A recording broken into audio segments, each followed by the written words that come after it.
रजनी के चांद बनोगे या दिन के मार्तंड प्रखर, एक बात है मुझे पूछनी, फूल बनोगे या पत्थर, फूल बनोगे या पत्थर। अंबानी, अडानी, बिरला, टाटा, किसी की बात करो, मुझे तो ये पूरा विश्वास है कि कोई इस एजुकेशन सिस्टम से होकर वहां तक तो नहीं पहुंचा।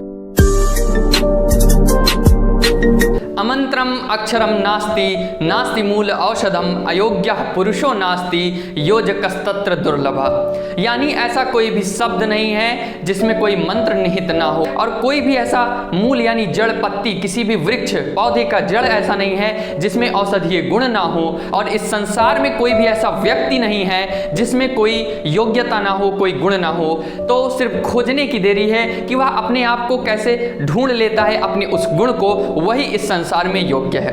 वर्तमान परिप्रेक्ष्य में मैं ये बात आप लोगों के साथ कर रहा हूं। बात सिर्फ इतनी है कि वर्तमान समय में रिजल्ट्स आए हैं, चाहे वो 10th के हों, 12th के हों, और भी क्षेत्रों के CBSE, UP बोथ एरियाज के रिजल्ट आए हैं। कई बच्चे हैं जिन्होंने बहुत अच्छे मार्क्स गेन किए हैं, और कुछ ने काफ़ी ऐसे मार्क्स भी गेन किए हैं जिनको ऐसा महसूस हो रहा है कि नहीं, ये मेरे लायक नहीं था और मुझे मिला है। तो आप इस जगह पर कई स्थितियां उत्पन्न हो रही हैं जहां पर वे कह रहे हैं कि नहीं, ऐसा नहीं होना चाहिए था। वो बात ठीक है, अगर किसी ने मेहनत की है, उसे नहीं मिला है तो उसे गिल्ट फील होगा, किसी को उसकी मेहनत से ज़्यादा मिला है, कम मिला है, ये सब तो अलग की बात हो गई। लेकिन मेन बात ये आती है कि उस नंबर को लेकर क्या आपको अपने वर्तमान, अपने प्रेजेंट को खराब करना चाहिए, या फिर उस समय को आगे बढ़ाकर और आपको सोचना चाहिए। आप एक कागज कलम लीजिए, ठीक है, आप लीजिए तुरंत एक कागज कलम लीजिए, और उस कागज पर अपने पेन से उसके 2 पार्ट करिए और लिखिए उस पर कि अगर आपके बोर्ड्स में इतने नंबर आए हैं, या फिर किसी भी, ठीक है, आप चाहे 10th में हो या 12th में हो, मैं ये मान के चल रहा हूँ, चाहे जिसमें हो आप लीजिए, और एक तरफ लिखिए मार्क्स और एक तरफ लिखिए फ्यूचर। और देखिए यहाँ पर जो अगर आप 60% पाए हैं, या 65% पाए हैं, या 90% पाए हैं, उसके बाद आपको उस से कितनी जॉब मिलने वाली है, या फिर किस एरिया में आप अप्लाई कर सकते हैं। आप देखेंगे कि बहुत ज़्यादा आपको अंतर नहीं मिलेगा। मेरा तो ये मानना है जो ये हैं वो अच्छे हैं इनसे, वो अच्छे हैं इनसे। क्यों अच्छे हैं? क्योंकि इनके पास बेशक इन्होंने उतना नहीं गेन किया है जितना उन्होंने गेन किया है, लेकिन जो ये महोदय है ना, ये एक बाउंड्री में घिर चुके हैं। क्योंकि सबसे बड़ी तो हमारा एजुकेशन सिस्टम ऐसा है जो हमें बचपन से लेके आज तक सिर्फ एक बाउंड्री में घेरे हुए है। जो कि हमारे पेरेंट्स थे, टीचर्स थे, उन्होंने हमेशा एक बाउंड्री की तरह, जैसे आप एक रूम में बैठे हो, 4 दीवारें हैं, वे 4 दीवारें कौन कौन सी हैं? एक आपके पेरेंट्स हैं, एक टीचर्स हैं, एक सोसाइटी है, और एक आपके आसपास यानी कि आप खुद हैं। ठीक है, ये 4 बाउंड्रीज हैं, उसमें आप बने हुए हैं। वे सब वही 1980, 90 और 2010 के बीच के हैं। अब दुनिया बदल चुकी है, अब आप एक वॉर जोन में उतर चुके हो, जहां पर 2 धारी तलवार से आपको लड़ना होगा। आप एक ही चीज से आगे नहीं बढ़ सकते हो। परसेंटेज का आज रोल कहां कितना रह गया है? आप अभी देखो, कोरोना काल आया है, जिन्होंने 95%, 99% पाया था, क्या वो बेरोजगार नहीं हुए थे? या फिर जो 65% पाए थे वे रोजगार नहीं पाए थे? इसका मतलब ये है कि आज के जमाने में मांग किसकी है? स्किल की है। तो आप अपने परसेंटेज को लेके परेशान ना होइए।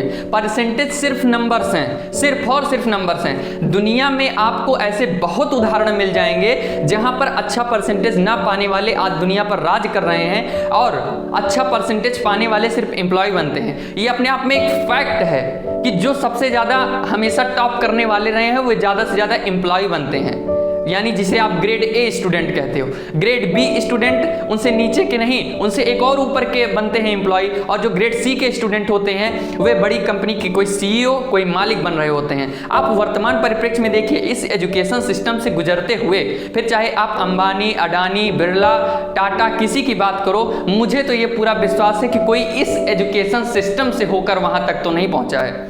इस एजुकेशन सिस्टम से होकर नहीं पहुंचा है, वह अपनी स्किल के बेस पे पहुंचा है। तो अगर आप 10th में हो और 11th 12th में जाने वाले हो, तो आपने ये समझ लिया है कि ये बाउंड्रीज अब मेरा कुछ नहीं कर सकती, इसलिए मैं नहीं कह रहा मत पढ़ो, पढ़ना जरूरी है भाई, पूरा एजुकेशन सिस्टम वही है, तो आप उसको बदल तो सकते नहीं हैं, लेकिन हाँ अपने स्तर पर एक समझ आप विकसित कर लो कि मैं 10th से 12th में जाने वाला हूँ, 11th 12th में, तो 11th में मैं सिर्फ पढ़ाई पे इतना नहीं रहूँगा, मुझे एक्स्ट्रा स्किल्स भी गेन करनी है। आपने कोरोना काल में एक माइन्यूट चीज ध्यान दी होगी, जो बहुत ज्यादा नंबर सिर्फ किताबी कीड़ा और स्टडी थी, उन सब कोरोना में किनारे हो गए, जिसके पास थोड़ी भी स्किल थी।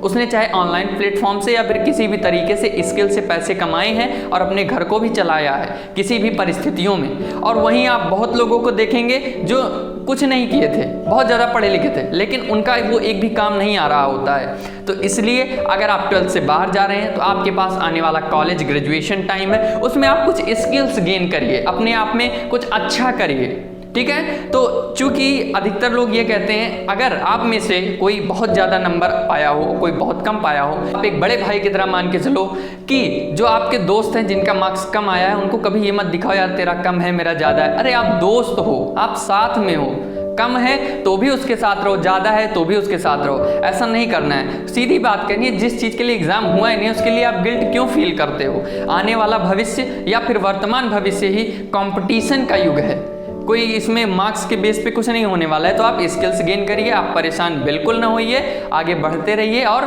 पढ़ते रहिए। और ये बात याद रखिएगा कि never give explanations in your life because enemies will not believe you and friends don't need an explanation।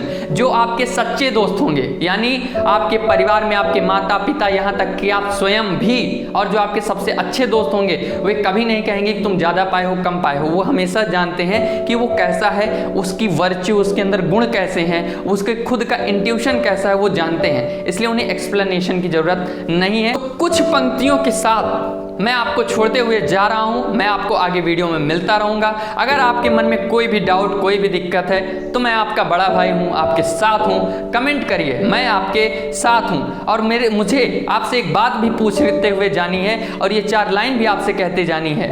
Rajni के चांद बनोगे या दिन के मार्तंड प्रखर, एक बात है मुझे पूछनी, फूल बनोगे या पत्थर, फूल बनोगे या पत्थर। ठीक है, हवाएं चलती हैं, फूल बिखर जाते हैं। पत्थर बनोगे तो कम आए ज़्यादा आए। एक चीज़ हमेशा याद रखना, कामयाबी में सिर्फ कामा होता है, उसमें फुल स्टॉप कभी नहीं होता है। कोई भी चीज़ अच्छी, कोई भी चीज़ बुरी नहीं होती, वे सब कम और ज़्यादा की स्टेज में बटे हुए हैं। तो अपने आप को एकदम हिम्मत में बना के रखिए और आगे बढ़ते रहिए। मिलते हैं नेक्स्ट वीडियो।